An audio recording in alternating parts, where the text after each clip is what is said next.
अस्सलाम वालेकुम प्यारे बच्चों, कैसे हैं आप? उम्मीद है खैरियत से होंगे। आज की क्लास में जो हम टॉपिक डिस्कस करने जा रहे हैं वो है एक्सटेंशन हमारे प्रीवियस लेसन की, जिसमें हमने पढ़ा था वाइटल ऑर्गन्स को। वाइटल ऑर्गन्स में हमने पढ़ा था हार्ट को, ब्रेन को। आज हम जिस ऑर्गन को डिस्कस करने जा रहे हैं वो है लंग्स एंड स्टमक।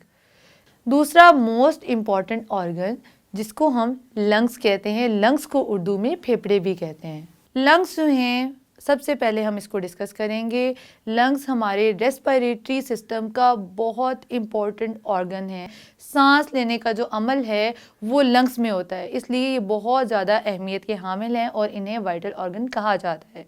अगर हमारा सांस लेने के अमल में ज़रा सा भी खलल हो जाए, ज़रा सी जो है वो देर जिसको कहते हैं वो हो जाए, तो हमारा जो है रेस्पिरेटरी सिस्टम जो है वो ख़त्म हो जाएगा। हमारे ज़िंदा रहने के जो चांसेस हैं वो कम हो जाएंगे।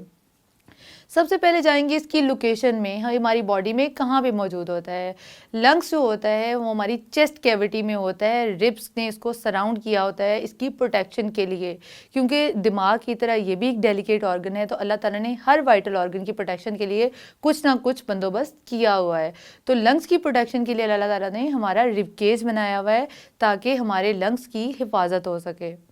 उसके बाद आएंगे इसके फंक्शंस के ऊपर।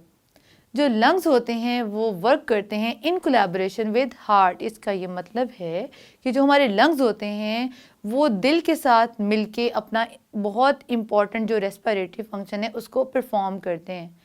अब कैसे करते हैं? थोड़ा सा मुश्किल तो लगेगा, लेकिन आप समझेंगे तो समझ आ जाएगी। पिछली क्लास में देखा था कि जो दिल है वो हमारी बॉडी से डीऑक्सीजनेटेड ब्लड जो होता है, जिसमें ऑक्सीजन नहीं होती, जिसमें कार्बन डाइऑक्साइड होती है, वेस्ट होते हैं, हमारा दिल उसको पूरी बॉडी से जमा करके अपनी तरफ लेके आता है। फिर जो दिल होता है, जो ब्लड होता है, उसको भेजता है लंग्स में फॉर एक्सचेंज ऑफ गैसेस। हमारी पूरी बॉडी से जो ब्लड होता है वो दिल में आता है, दिल से जाता है वो लंग्स के अंदर ताकि गैसेस का एक्सचेंज हो सके।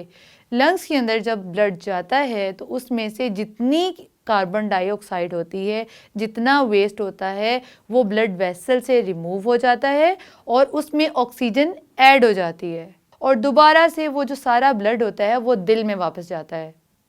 दिल से फिर पूरी बॉडी में ऑक्सीजन सप्लाईज के लिए वो चला जाता है। अच्छा जी, जो मोस्ट इम्पॉर्टेंट फंक्शन है लंग्स का वो ये है कि हमारा सांस लेने का जो अमल है, ब्रीदिंग का जो प्रोसेस है, वो लंग्स में होता है। सांस हम कैसे लेते हैं? दो तरह के तरीके होते हैं, एक होता है इनहेलेशन, दूसरा होता है एक्सहेलेशन। इनहेलेशन में हम क्या करते हैं, और जो ऑक्सीजन होती है हमारी नाक के ज़रिए हमारे जिस्म के अंदर दाखिल होती है। फिर यहाँ पे विंड पाइप होता है जिसको ट्रेकिया बोलते हैं। विंड पाइप से जो हमारी एयर होती है वो हमारे लंग्स में चली जाती है। और जो एक्सहेलेशन होता है उसमें क्या होता है, उसमें जो कार्बन डाइऑक्साइड ब्लड से रिमूव हुई होती है वो हमारी एक्सहेल होके, इट मीन्स बाहर आना, एक्सहेल बाहर आना, तो वो हमारी बॉडी से बाहर आ जाती है।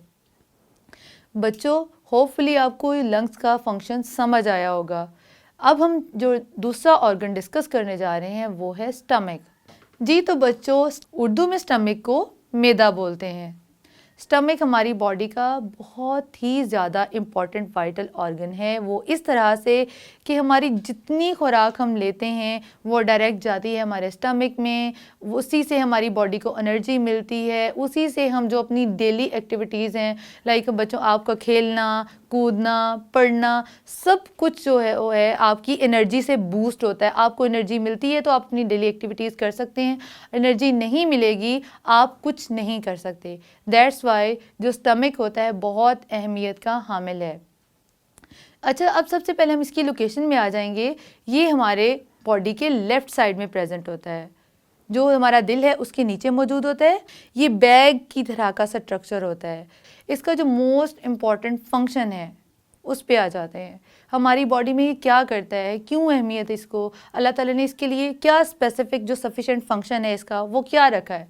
हमारी बॉडी में जो स्टमक है, अल्लाह ताला ने इसको सलाहियत दी है कि ये एक जूस खारिज करता है, स्क्रीट करता है, एक जूस जिसको हम बोलते हैं डाइजेस्टिव जूस।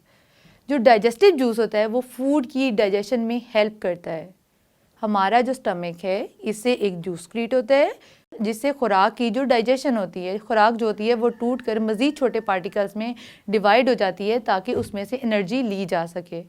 जो स्टमक के मसल्स होते हैं वो ग्राइंडिंग फंक्शन परफॉर्म करते हैं। जो स्टमक के मसल्स होते हैं वो हमारी खुराक को मज़ीद ग्राइंड करते हैं। लाइक जो स्टमक मसल्स होते हैं उनका काम है contraction and relaxation. Contraction and relaxation during that process जब वो कॉन्ट्रैक्ट करते हैं और रिलैक्स करते हैं तो हमारी खुराक जो है वो मज़ीद ग्राइंड हो जाती है ताकि जो खुराक के पार्टिकल हैं उनको मज़ीद तकसीम करके उनसे एनर्जी हासिल की जा सके। तो आज के लेसन में हमने समझा लंग्स को और स्टमक को, इनकी स्ट्रक्चर को, इनकी लोकेशन को, इनके फंक्शंस को। स्ट्रक्चर मीन जो इनकी साख्त होती है, फंक्शन मीन जो इनके काम होते हैं, और इनकी लोकेशन मतलब हमारी बॉडी में ये कहाँ मौजूद हैं।